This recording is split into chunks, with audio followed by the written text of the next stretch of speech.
Boa noite. Você vai ver no programa de hoje. Semana das Engenharias mostra alternativas tecnológicas para o setor e o grande mercado de trabalho para os futuros profissionais a serem formados pela universidade.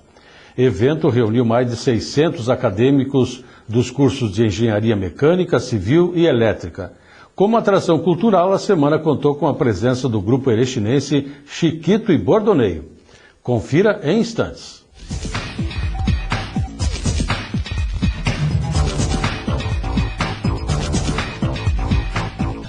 A universidade realizou entre os dias 2 e 10 de setembro a Semana das Engenharias. O evento mostrou alternativas tecnológicas e o mercado promissor para os futuros profissionais. As programações contemplaram a 7ª Semana Acadêmica de Engenharia Mecânica, 3ª Semana Acadêmica de Engenharia Civil e 1ª Semana Acadêmica de Engenharia Elétrica. Na abertura da semana, o professor Adilson Stankiewicz, coordenador do curso de Engenharia Elétrica, e o diretor administrativo Paulo Giolo lembraram a importância dos cursos de engenharia em prol do desenvolvimento regional. Afirmaram que o evento veio sedimentar a caminhada das engenharias da universidade. A semana tratou de temas envolventes e atuais. O professor Avelino Zorzo, da PUC de Porto Alegre, ressaltou a importância do investimento em tecnologia ao apresentar o projeto TecnoPUC.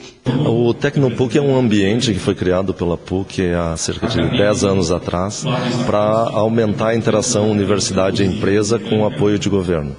Hoje ele tem 3 setores básicos lá no TecnoPUC, de atuação. Um é na área de tecnologia da informação e comunicação, na área de energia e na área da saúde. O que nós temos lá hoje é um processo de interação, ou seja, as empresas vêm para dentro do parque tecnológico e para elas estarem lá, elas precisam ter algum processo de interação com a universidade. Ou seja, elas não vão só para dentro do parque tecnológico para se instalar lá. Se elas não tiverem nenhum processo de interação com a universidade, esse não é o interesse do Parque Tecnológico. Hoje nós temos lá, em termos de importância, para vocês terem uma ideia, são mais de 4.000 pessoas trabalhando. Isso é uma indústria, é uma fábrica, e é pessoas trabalhando na área de inteligência, ou seja, gerando conhecimento, gerando novos produtos, novos processos, ou seja, fazendo todo o processo de inovação que a gente ouve falar tanto. Então, na universidade a gente tem muita pesquisa, e como é que a gente faz para essa pesquisa ir para a indústria e se transformar em produtos ou processos. Então esse aqui é o ambiente do TecnoPUC. O TecnoPUC é um ambiente para que a gente tenha inteligência, que a gente tenha a interação entre universidade e empresa e que o governo ajude facilitando através de financiamento público. O Brasil precisa priorizar energias alternativas e motores que diminuam a poluição. O professor Félix Alberto Farret, da Universidade Federal de Santa Maria, ao falar sobre as energias renováveis, manifestou a sua preocupação. Segundo ele, as engenharias têm um papel fundamental na geração de energia. Disse também que se as pessoas tivessem que pagar mais pelo consumo, pensariam 2 vezes antes de desperdiçá-la. Existe uma interação muito grande entre a energia e o meio ambiente. Quanto mais nós de energia a gente tirar do meio ambiente, mais ele se deteriora.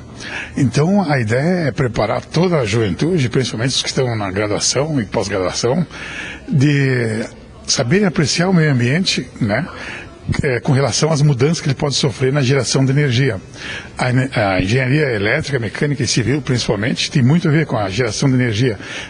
Uma boa parte dessas energias depende desses cursos. Então isso significa que todos eles vão ter sempre uma oportunidade de trabalhar numa área desse tipo, geração de energia ou o próprio ambiente. Eu acho que é para esse lado aí. Em que áreas especificamente que eles poderiam atuar? O que a gente tem tentado propalar é a interação entre essas formas de energia. Nunca explorar demais uma só. Tipo a energia gerada por água. Ou qualquer tipo de energia, não importa, vento, água, sol, mar. Não apenas uma. Não apenas uma, porque no Brasil ainda bem que estão estão usando bastante energia elétrica e tal. Mas se continuar nesse lado, né, quando aparentemente os grandes mananciais de água já estão utilizados ou são muito distantes do centro de consumidor, então vai começar a aparecer a necessidade de linhas de transmissão passando por tudo quanto é lugar, né, explorando demais a água, porque estão tirando o último dos recursos, né, naturais aí que se daria no Brasil, além dos que já tem.